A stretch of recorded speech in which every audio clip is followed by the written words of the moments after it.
You gotta realize this is a tough battle. You gotta realize, realize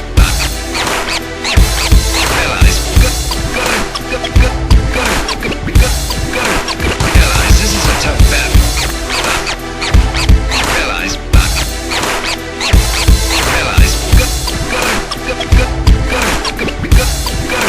Realize this is a tough Ăsta e battle. războiul nostru, revolta prin cuvânt, sunt conștient îmi au avut și în luptă mă abund. De ce n-avem drepturi egale toți pe acest pământ? De ce nu decide majoritatea formată din oameni de rând? Eu plâng când alții râd, mă zbat pentru ce al meu. Restul cu un alt statut au fost ajutați mai mereu. De unul singur împotriva lumii rămân fără vlagă, dar promit cu mâna pe inimă că din război nu e spetargă.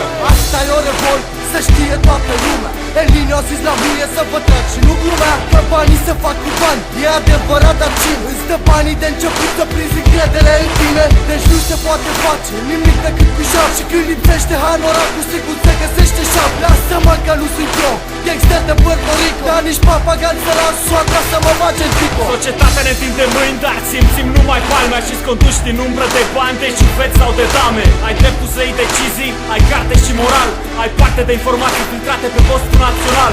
E penal cum încearcă să ne mențină omite închis, orbind o țară întreagă, iar tu încă porți ochelari de eclipsă. Și mândria de români se stinge când orice stat ne înfrânge. Astora am pavat cu asfalt, tot ce ieri am spălat cu sânge.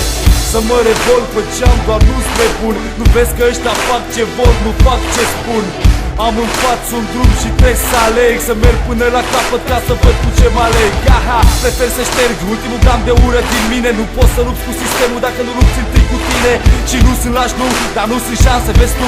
Cât timp suntem destul de români să supra popul în vestul. Să dulci să îndur ce văd în jur, n-aș cunoaște frica. Tricoul meu la cost, la de post în Costa Rica. Ar vrea oamenii ca să o ardă ca în America. Democratica acolo, aici în România ar merita.